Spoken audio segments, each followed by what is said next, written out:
स्वागत है। भारतीय जनता पार्टी के हमारे वरिष्ठ नेता, भारत सरकार में मंत्री आदरणीय धर्मेंद्र प्रधान जी आपको संबोधित करेंगे। हमारे मीडिया के सह प्रमुख संजय मयूख जी भी हमारे साथ हैं। आदरणीय धर्मेंद्र प्रधान जी। मित्रों, इंडी अलायंस यानी घमंडिया गठबंधन की नेता जिस प्रकार भारत की सभ्यता को, भारत की मूल आस्था को, सनातन धर्म को यानी हिंदू धर्म को एक प्रतियोगिता की तरफ गाली देने में, कोसने में, अपमानित करने में जैसे मानो एक कंपटीशन शुरू हो गया है। कुछ पुरानी याद सामने आती है।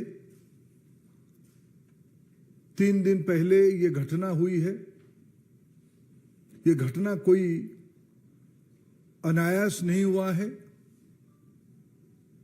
अचानक कहते कहते कह दिया गया, ऐसा नहीं हुआ है। एक सेमिनार में, जिस सेमिनार में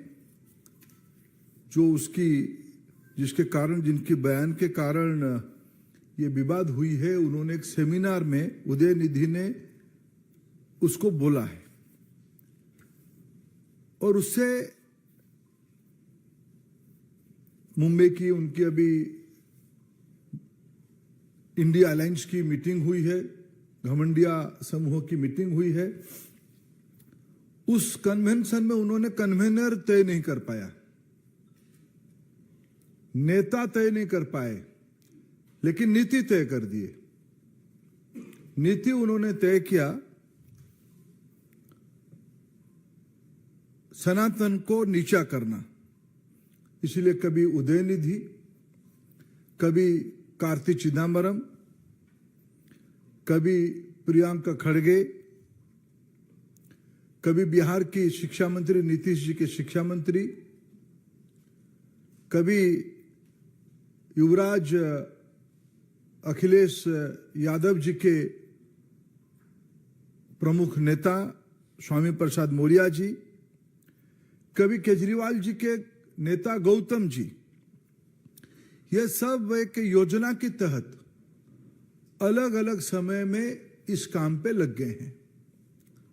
और अभी अभी तो कांग्रेस पार्टी की प्रमुख नेता वेणुगोपाल जी का बयान में अभी आज से देख रहा था। उन्होंने सारा हद को पार किया। जब आप लोगों ने उनको पूछा कि इसमें कांग्रेस पार्टी की टिप्पणी क्या है, उन्होंने उसमें कहा कि कांग्रेस पार्टी सर्वधर्म समभाव पे विश्वास रखती है। कांग्रेस पार्टी अभिव्यक्ति की स्वतंत्रता को सम्मान करती है। हम पूछना चाहते हैं कि क्या सनातन धर्म को गाली देना, हिंदू धर्म को गाली देना कांग्रेस पार्टी की नीति बनी हुई है? यह घमंडिया गठबंधन की नीति बनी हुई है? भारत में जन्म हुआ सभी पंथ संप्रदाय, सभी उपासना पद्धति, सभी मत सनातन की अंश है। अगर हम भारत की पार्लियामेंट की, लोकसभा की जो घोष वाक्य है, उसमें लिखा गया है धर्म चक्र प्रवर्ताए, यानी धर्म चक्र चलते रहे। यह पार्लियामेंट की घोष वाक्य में लिखा है। भारत की सुप्रीम कोर्ट की घोष वाक्य है योत धर्म तोत जय, यानी जहां धर्म वहीं जय होगा। यह सब सनातन है। क्या गांधी परिवार को खुश करने के लिए, मैं इसलिए 2014 की बात, 2009 की बात याद करता हूं, 2014 की बात याद करता हूं और सुप्रीम कोर्ट की हेट स्पीच को याद दिलाता हूं। सुप्रीम कोर्ट ने बड़े स्पष्टता के साथ कहा है, कोई भी नेता समाज में, अभी अभी कहा है कि समाज में तनाव पैदा करने के लिए कोई भी काम ना करे। 2014 की पहले आप याद करिए 11, 12, 13 में भगवा आतंकवाद का शब्द लाया गया। किसी ने तो नहीं कहा गुलाबी आतंकवाद, किसी ने तो नहीं कहा कि सबूज आतंकवाद, किसी ने तो नहीं कहा ब्लू आतंकवाद, मैजेंडा आतंकवाद। आपने क्यों कहा था भगवा आतंकवाद? क्यों?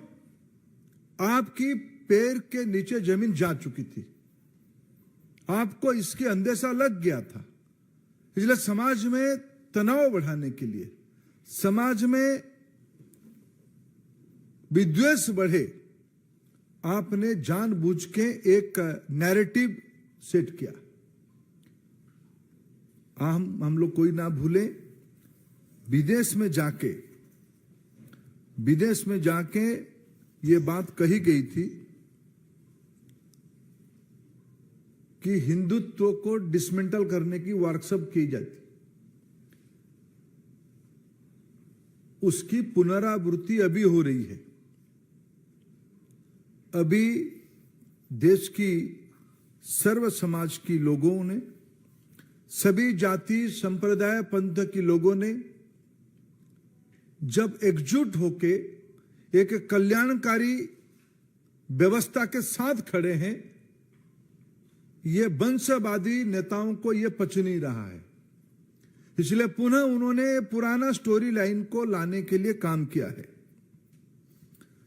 ये नफरत की दुकान चलाने वाले लोग, ये कहते हैं हम महवत की दुकान चलाते हैं, ये नफरत की दुकान चलाने वाले लोग, ये अंग्रेजों से ये गुण उनमें अभी भी बचा है। फूट करो और राज चलाओ, डिवाइड एंड रूल पॉलिसी के तहत समाज में विद्वेष खड़ा करो और एक तबके को पकड़ के भय खड़ा करके राज करो। इसमें अभी तक आश्चर्य की बात है, राहुल गांधी चुप है। वो तो मंदिर जाने वाले हैं, वो तो कभी कभी तिलक भी लगाते हैं, जनेऊ भी पहनते हैं। तब भी हम लोगों ने कहा था ये भ्रम है, ये नाटक है। अभी जब चुनाव नजदीक आ रहा है, उनकी नाटक और स्पष्ट हो रहा है। इनको सनातन धर्म की एकता पे डर पैदा हुआ है।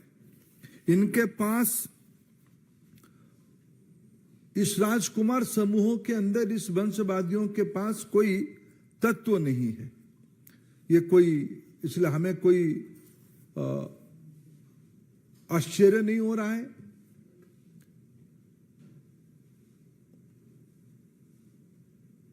वही लोग जो समाज को बांटना चाहते हैं, वो फिर उसी काम पे लग गए हैं। हम आज के अवसर पे ये पूछना चाहते हैं, राहुल गांधी क्यों नहीं सामने आ रहे? छोटे छोटे बातों में तो आने वाले लोग हैं। 3 दिन हो गया, भारत की अस्मिता, भारत की मूल विचारधारा, भारतीयता पे आक्रमण हो रहा है। और मैंने तो कल कहा था, जहां से ये आवाज आई, पहला चेन्नई से ये सेमिनार में आई आवाज, वो सच में घबराए हुए हैं। जब काशी तमिल संगमम आयोजन किया गया, तब अनुभव हुआ तमिलनाडु की सर्व समाज की श्रद्धा काशी विश्वनाथ जी से जुड़ा हुआ है। सर्व समाज में जब कहता हूं, सर्व समाज, जिनको तमिलनाडु के बारे में धारणा नहीं है, वो राजनीतिक उद्देश्य से इस प्रकार की बयानबाजी कर रहे हैं, जिसमें उनकी नेता राहुल गांधी चुप हैं। केजरीवाल जी क्यों चुप हैं? अभी तक तो उनके बयान आ जाने चाहिए। नीतीश कुमार जी क्यों चुप हैं? तेजस्वी यादव साहब का क्या कहना है इस विषय पे? उनके भाई तो बंशी लेके घूमने वाले हैं, वो क्यों चुप हैं? अखिलेश जी क्यों चुप हैं इस विषय में? ममता दीदी तो दुर्गा पूजा को लेके इतना अभिमान करने वाले हैं, हमें भी अच्छा लगता है, भले ही टीका ना लगाए, लेकिन वो चुप क्यों है? शरद राव जी जिस शहर में रहते हैं, उस शहर देश में गणपति उत्सव के लिए नए आयाम जोड़ने के लिए विख्यात है। शरद पवार जी, श्रद्धा से उनको, शरद राव जी बड़े लोग, बड़े आदमी हैं, मेरा भी श्रद्धा है व्यक्तिगत रूप में, लेकिन वो चुप क्यों है? क्या आपको सियासत इतना मजबूर कर दिया है कि भारत की आत्मा को भी आप कुछ ने लोगों के, आप बीजेपी की विरोधी हो, प्रतियोगी हो, हम समझ सकते हैं। आप प्रधानमंत्री नरेंद्र मोदी जी को ईर्ष्या करते हो, आप असहिष्णु हो, आप नाटक करते हो, गले मिलने के लिए ड्रामा करते हो, लेकिन आपकी वाणी, भारत जोड़ो में कौन कौन आपके साथ चले थे? कन्याकुमारी से ऊपर तक कौन आपके साथ शागिर्द थे? ये समूह आज फिर सक्रिय हुई है।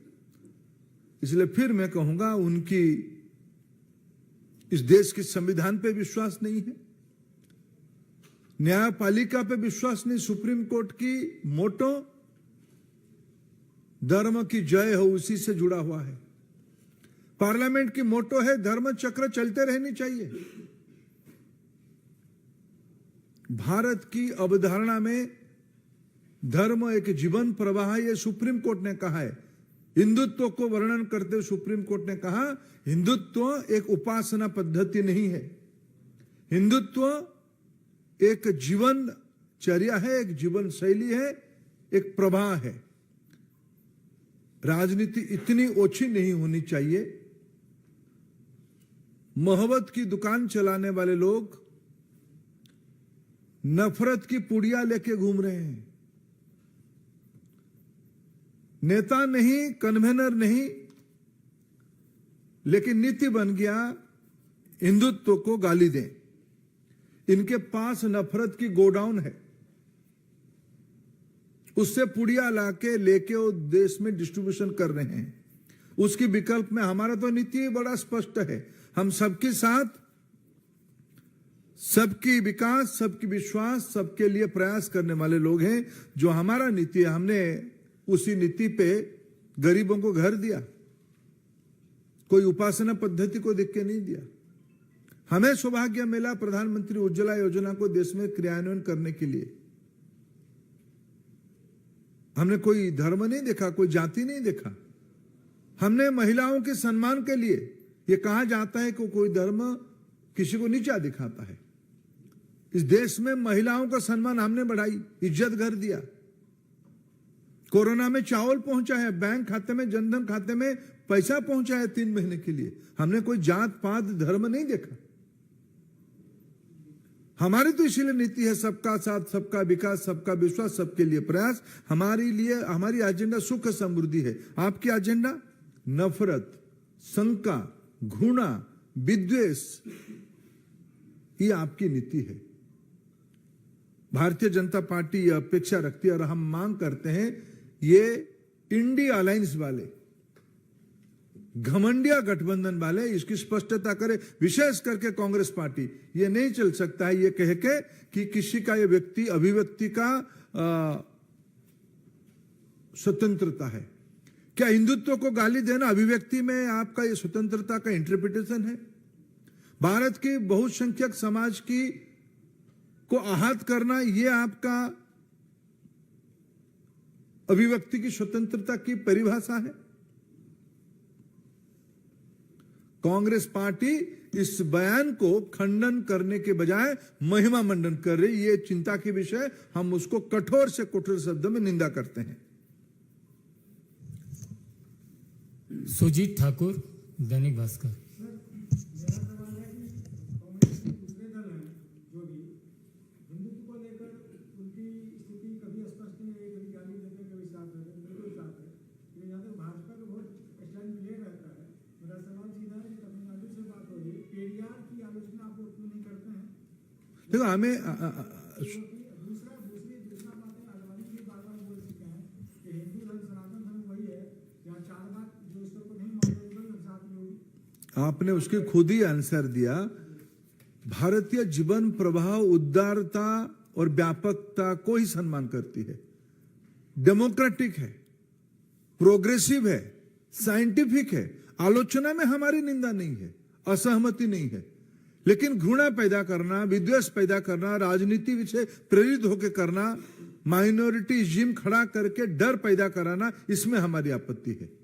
हम समाज में विद्वेष नहीं चाहते हैं, हम चाहते हैं सबकी विकास हो। नीरज पांडे, एबीपी।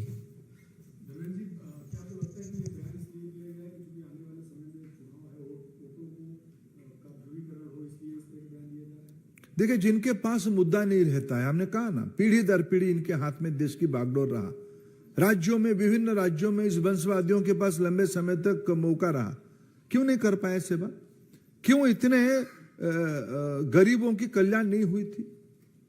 क्यों इतने लोगों के घर में बिजली नहीं पहुंची थी? क्यों पीने की शुद्ध पीने की पानी नहीं पहुंची थी? क्यों इज्जत घर यानी शौचालय नहीं बनी थी? क्यों स्वच्छ ईंधन नहीं पहुंची थी? क्यों बैंक खाते नहीं खुले थे? क्यों स्वास्थ्य की चिंता नहीं की गई थी? ये तो बुनियादी चिंता है। जो लोग ये सब नहीं कर पाए थे, सच्चर कमेटी कौन बिठाया था? इन्हीं लोगों की समय में बिठा था। सच्चर कमेटी क्या दर्शाया था? सच्चर कमेटी तो कुछ विषय को तो सामने लाया था, समाधान में हमारी एक अलग भिन्न मत थी। तुष्टिकरण से समाधान नहीं होती है, सैचुरेशन से समाधान होती है। इसलिए प्रधानमंत्री मोदी जी की पद्धति रही है सबके लिए। कुछ लोगों को देख के कुछ लोगों के मन में अनास्था प्रकट करना, ये हमारी नीति नहीं रही। सबका साथ, हमने इंटीग्रेशन की बात कही। वो लोग घबराए हुए हैं, राजनीति उनको सता रही है, इसलिए स्वाभाविक कि आपकी प्रश्न भी सही है। अरुण, CNN। जब से उदयन जी का ये स्टेटमेंट आया, उसके बाद हम देख रहे हैं ऑपोजिशन के बहुत सारे नेता अलग अलग स्टेटमेंट दे रहे हैं। कई लोग बच रहे हैं, कई ये कह रहे हैं कि हमने स्टेटमेंट सुना नहीं है कि उन्होंने क्या कहा है। लेकिन बहुत सारे लोग ये भी कह रहे हैं कि बीजेपी कौन है उनको सर्टिफिकेट देने वाली, इस मुद्दे को लेकर। नहीं, बीजेपी कौन है सर्टिफिकेट देने का प्रश्न नहीं है। अभिव्यक्ति की स्वतंत्रता यह संवैधानिक विषय है। हमारे संविधान में कहा गया है कि सभी को सम्मान करना पड़ेगा। मैं आपको सम्मान करूं ना करूं, आपको गाली देने की मेरे को कौन अधिकार दिया? और मैं तो प्रश्न पूछूंगा ही ना। राम सेतु को आपने विरोध किया था, राम मंदिर के अस्तित्व पे आपने प्रश्न उठाया था। सुप्रीम कोर्ट ने कहा राम मंदिर वही होनी चाहिए। जन आंदोलन हुआ, यह उपलब्धि है, लेकिन सुप्रीम कोर्ट ने कहा। आप बात बात पे कहते हो संविधान के खिलाफ लोग हैं। कौन संविधान के खिलाफ? आप तो संविधान विरोधी हो। सुप्रीम कोर्ट ने कहा है कि हिंदू एक उपासना पद्धति नहीं है, हिंदुत्व एक जीवन शैली है। आपको कौन अधिकार दिया है उसको गाली देने के लिए? हेट स्पीच के बारे में सुप्रीम कोर्ट ने क्या कहा है? आप ऐसा कुछ ना करो, समाज में तनाव खड़ा कर रहे हो, तो कोई काम कर रहे हो। विषय बीजेपी का नहीं है, विषय देश की अस्मिता की है, भारतीयता की है।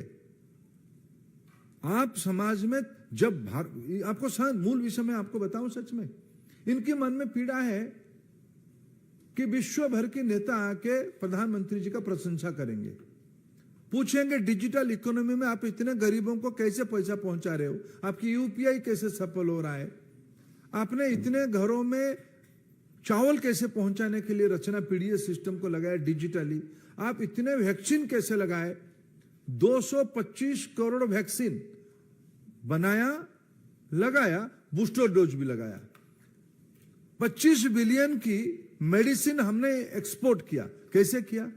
आज दुनिया में डिजिटल ट्रांजैक्शन 100 रुपया होता है तो 46 रुपया 46 रुपया भारत में होती है।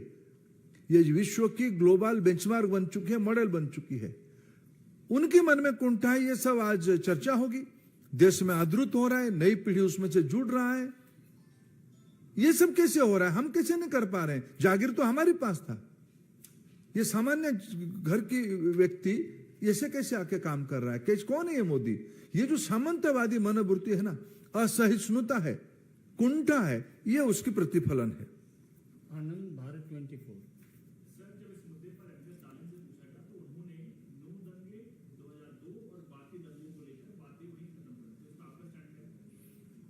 देखिए, उनके घर में मैं तो आज एक विषय को आपको याद दिलाऊं।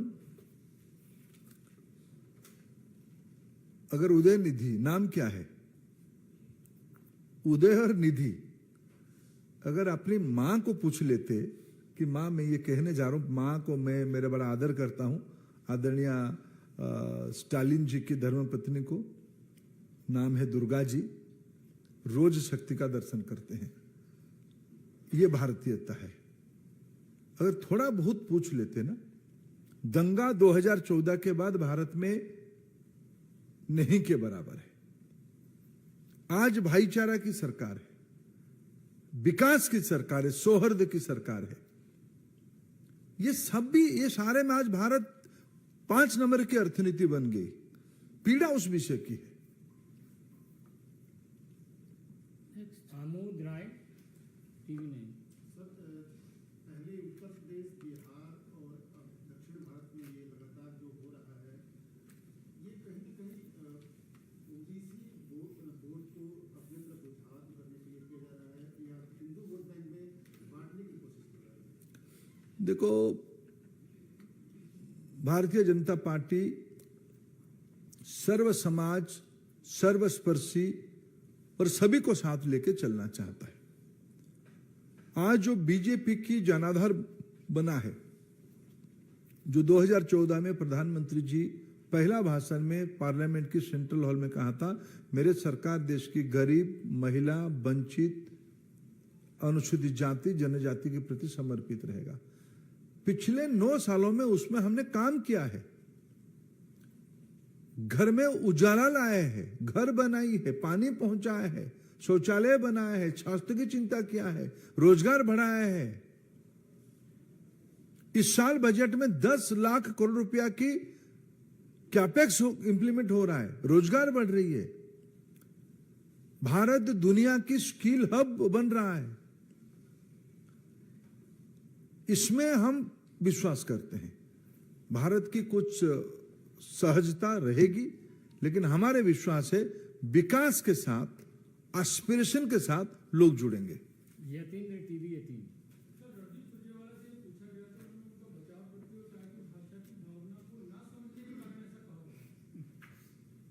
जिसकी वेणुगोपाल जी के,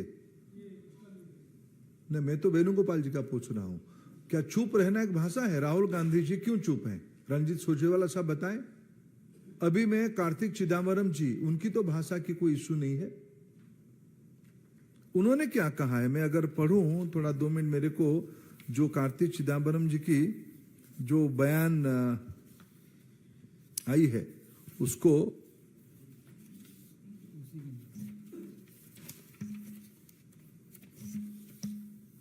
कार्तिक चिदम्बरम जी ने कहा है कि इसको फेंक देना चाहिए, हिंदुत्व को, सनातन धर्म को छोड़ देनी चाहिए। यह भाषा का विषय नहीं है। आपके मन में घोर कुंठा है, आप असहिष्णु हो, आप अगणतांत्रिक हो, आप जिन्होंने मत दिया है मोदी जी के साथ, आप उनकी विरोधी हो, आप लोग विरोधी हो। विषय भाषा का नहीं है। और ये कोई ऑफ कफ स्टेटमेंट नहीं था, ये सोची समझी स्टेटमेंट था। Piyush Tripathi, India TV. मेरा सवाल ये है कि जो आरोप आप लगा रहे हैं कि नीतीश कुमार चुप है, अखिलेश चुप है, राहुल गांधी चुप है, आपको लगता है कि उनसे चुप है कि आगे आने चुनाव या 2024 के चुनाव में एक वोट बैंक नाराज ना हो जाए, इसलिए वो अपनी बात नहीं रख रहे?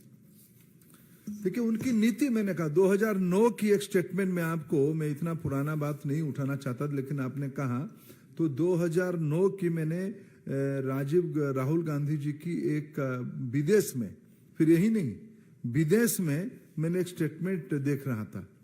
2016-17 में अमेरिका में जाके एक स्टेटमेंट दिए। आए दिन जब विदेश जाते हैं वहां उनको हिंदुत्व डिसमेंटल करना, भगवा आतंकवाद के बारे में वर्णन करना। कभी उन्होंने पिंक रिवॉल्यूशन के बारे में कहा है क्या? कभी उन्होंने ब्लू रिवॉल्यूशन के बारे में कहा है क्या? ब्लू आतंकवाद के बारे में कहा है क्या? पिंक आतंकवाद के बारे में कहा है क्या? भगवा क्यों? ये तो एक सोची समझी, मैंने फिर इसको उनकी जो मोहब्बत की दुकान की भाषा में कहूं, नफरत की गोडाउन और घृणा की पुड़िया बेचने वाले लोग हैं। मोहित भट्ट, टाइम्स नाउ। सर, सुबह से सर जब से बीजेपी ने काफी मुद्दा उठाए हैं कि उदयनिधि स्टालिन के बयान कम हो गए हैं, वो मीडिया से भाग रहे हैं। टाइम्स नाउ ने जब उनको एयरपोर्ट पे सर कंफर्म किया तो रिपोर्टर्स के साथ जो है पुलिस वालों ने बदतमीजी की और वहां पे सर सवाल पूछने नहीं दिया। उदयनिधि स्टालिन सर भागते जा रहे हैं सवालों से और पुलिस पहुंचने नहीं दे रही है सर मीडिया को उनके पास। कैसे देखेंगे? जनता से कहां भागेंगे? पुलिस से तो पुलिस की उनकी राज्य की पुलिस से वो मैनेज कर लेंगे, जनता से कहां भागेंगे? और आप कहां छोड़ोगे? नंदिता जी लास्ट। नहीं,